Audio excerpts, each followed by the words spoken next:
Bentar ya, mengatur jalannya kayaknya itu ya berapa baik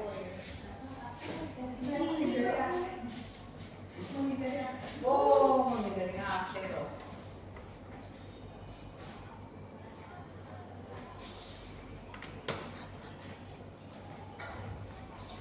Oh bawa printer mas pinjamnya teman.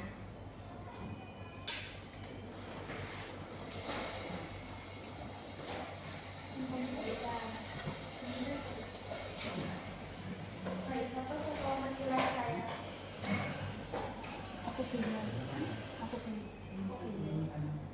sama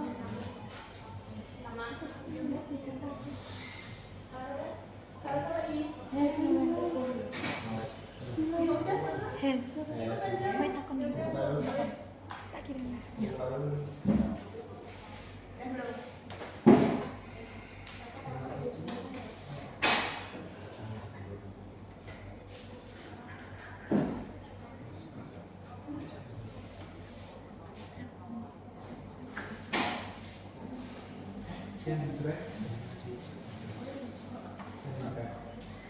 Siapa?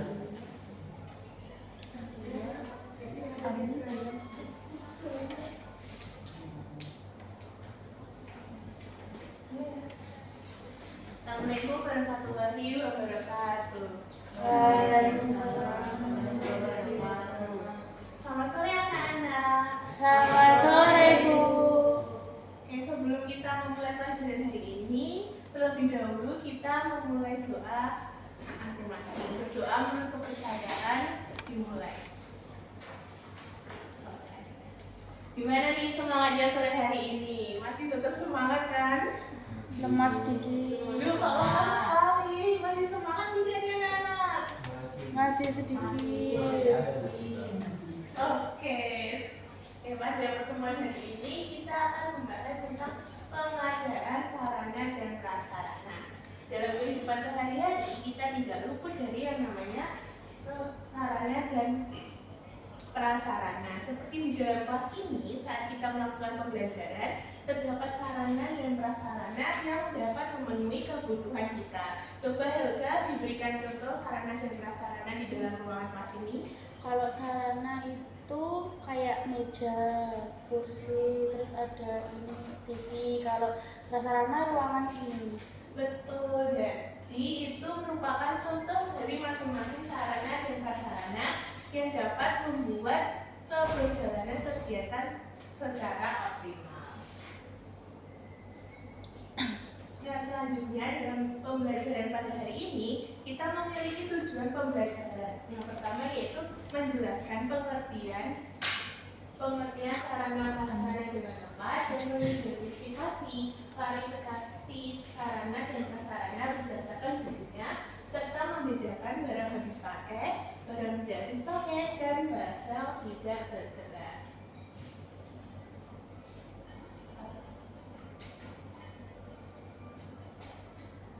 Nah, sebelumnya apa itu pengadaan sarana dan prasarana? Sebelum kita ketahui, jadi di sini pengadaan sarana dan prasarana adalah manajemen yang berfungsi untuk menyediakan kebutuhan baik dari jenis, waktu, jumlah, dan tempat. Nah, hal ini dilakukan agar terencana dengan rapi dan juga kegiatan berjalan dengan optimal. Selanjutnya di sini terdapat tujuan pengadaan sarana dan prasarana. Tujuan pengadaan sarana dan prasarana ini terdapat dengan disebutkan dengan 7 prinsip tepat. Nah, di sini ada yang membantu Ibu menyampaikan salah satu dari prinsip tersebut. Oke, Mas Hani, tolong dibantu menjelaskan salah satu dari prinsip tersebut. Sama yang itu atau menurut pendapat masing-masing saja. Dan tujuan pengadaan sarana prasarana. Ya, boleh. Tujuannya untuk menunjang kegiatan dari sebuah organisasi atau pekerjaan atau sekolahan apapun. Iya benar. Di sini ada 7 dari tujuan pengadaan sarana dan prasarana. Yang pertama itu ada tempat mutu. Barang itu dibutuhkan sesuai dengan kebutuhan kita. Nah, barang ini tidak harus mahal, namun sesuai dengan optimalisasi kegiatan yang berlangsung. Nah, kemudian ada tempat jumlah. Nah, barang itu yang dibutuhkan tidak berlebihan ataupun tidak terkurang. Kalaupun barang itu berlebihan, maka akan terjadi pemborosan. Tapi kalau barang itu kurang, akan menghambat pekerjaan atau kegiatan yang akan kita lakukan. Selanjutnya ada tepat waktu. Nah, tepat waktu sendiri ini, barang itu diberikan saat kita menggunakan dengan baik. Jadi semisal kita menggunakan barang, jadi barang itu sudah ada dan dapat kita difungsikan saat itu juga. Nah, selanjutnya ada tempat sumber. Oke, jadi yang kita ketahui saat kita membeli barang itu didapatkan dari sumber yang terpercaya dan memiliki legalitas. Nah, maka sumber ini juga mempengaruhi bagaimana sarana dan prasarana. Kemudian ada tepat harga. Tepat harga ini biasanya barang tidak sesuai dengan harga pasar. Jadi barang tidak berlebihan atau di atas markup dan juga tidak murah. Jika barang itu murah, biasanya mengakibatkan barang itu memiliki kondisi yang kurang bagus. Dan selanjutnya ada tempat lokasi, di mana lokasi disesuaikan dengan pengiriman dan juga tempat yang dituju. Lalu ada tempat peraturan yang sesuai dengan peraturan dan kebijakan yang tersedia. Oke, sebentar.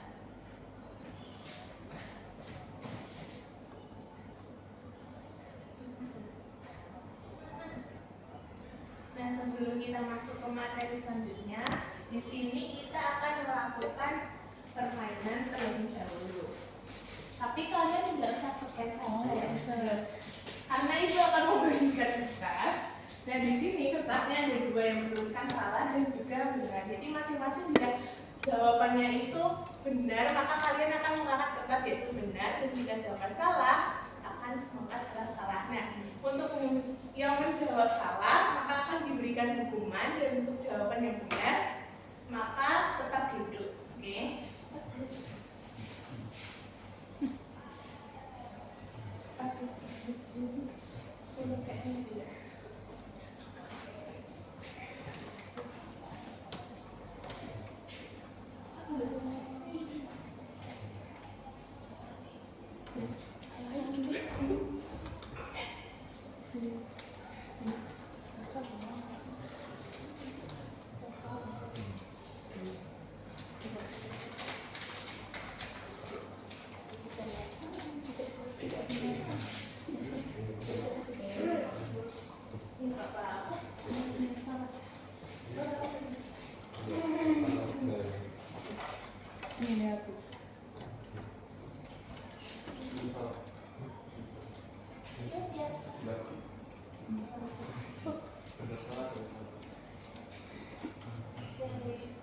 Jadi kita bisa mulai anak-anak, tolong kelasnya yang tenang dan juga tidak boleh mencontek satu sama lain. Baik, Ibu. Oke, kita akan mulai.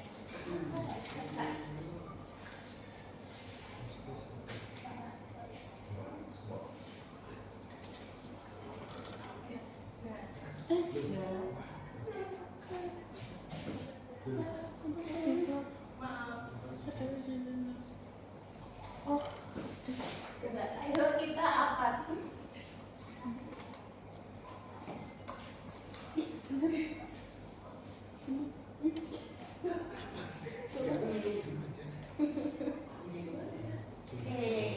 jadi jawabannya benar. Jadi dalam pengadaan sarana dan prasarana itu terdapat 7 tujuan. Oke, kita akan ke soal selanjutnya.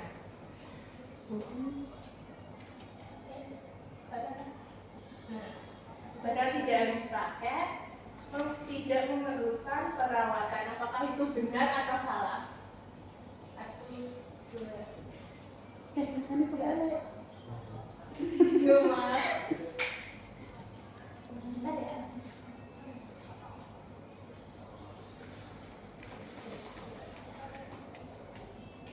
Pintar-pintar semua ya. Jadi kita udah mengetahui setengah pelajaran dari materi hari ini. Nah, yang terakhir adalah bangunan merupakan barang yang tidak bergerak yang sulit dipindahkan. Oke, belum bisa menjawab. Nah, keren sekali yang hari ini ya dulu. Oke, sekarang kita akan balik ke materi. Di sini masih ada sedikit yang akan Ibu jelaskan. Nah, selanjutnya adalah barang habis pakai. Karena tadi kalian sudah melakukan sedikit pengetahuan awal, jadi di sini barang habis pakai itu adalah barang yang digunakan sekali dan diatur dalam waktu dekat. Jadi misal kita membutuhkan barang ini harus melakukan pengadaan atau pemeliharaan secara berkala seperti harian, bulanan, ataupun tahunan. Nah, jadi ini contohnya ada kertas, pulpen, staples, dan lain-lain yang memerlukan pengisian.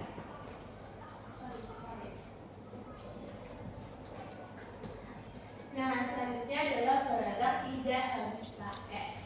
Barang ini memiliki jangka waktu yang cukup panjang, jadi tidak memerlukan pengadaan atau pemeriksaan secara berkala. Jadi bisa seminimal 3 bulan sekali atau sebulan ataupun setahun beberapa kali. Dan ini memiliki jangka waktu yang dapat digunakan beberapa tahun. Dan selanjutnya barang tidak bergerak. Barang ini memiliki aset yang sulit dipindahkan dan juga memerlukan survei seperti adanya bangunan, terus juga lapangan ataupun hal yang lain-lainnya. Nah, sebelum ke post test, di sini Ibu punya opsi, kalian ingin mengerjakan post test atau mau mengerjakan teka-teki silang.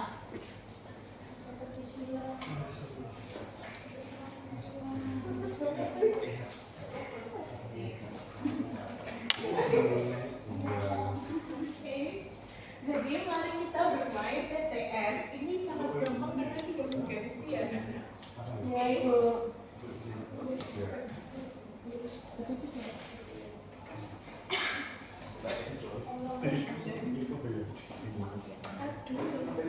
Kurang ya? Iya. Coba nggak usah ngerjain. Udah, kamu nggak usah ngerjain.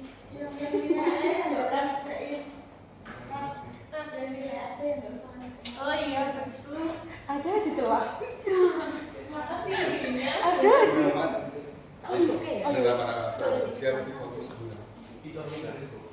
Nggak boleh mama. Apa yang kamu bagus? Ini soalnya deh. Berarti itu kan jadi kata silang. Dari kan apa? Enggak apa lagi. Silang itu. Betul. Ini kata-kata yang berkaitan sama Betul. Jadi di situ terdapat kata-kata yang berkaitan dengan materi yang kita pelajari hari ini. Oh, saya nemunya. Terus ini yang kata itu sangat sudah jelas. Jadi kalian tinggal melingkari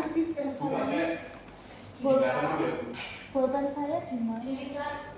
Betul. Jadi semisal kalian akan menemukan kata pengadaan, jadi kalian akan melingkari kalimat tersebut, kata-kata tersebut.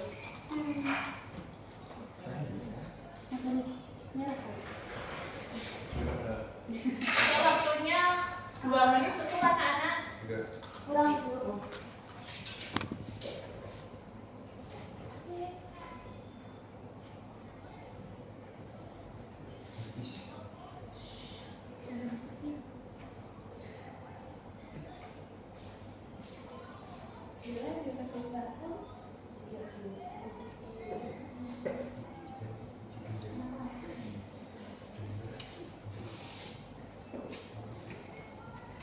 Dan ada yang mau ditanyakan?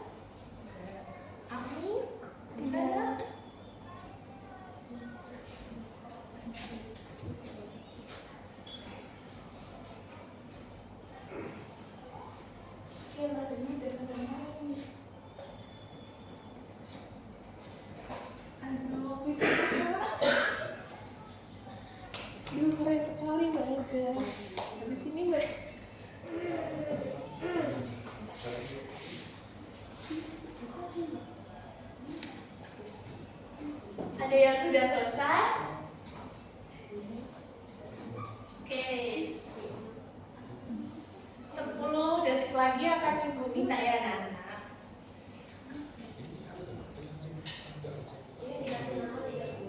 Boleh dikasih nama saja untuk memasukkan nilainya nanti ya.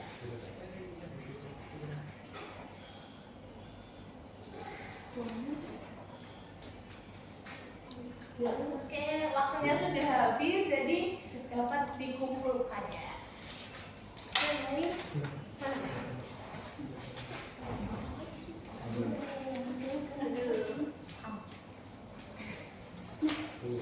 Aduh, keren sekali belnya hari ini. 16.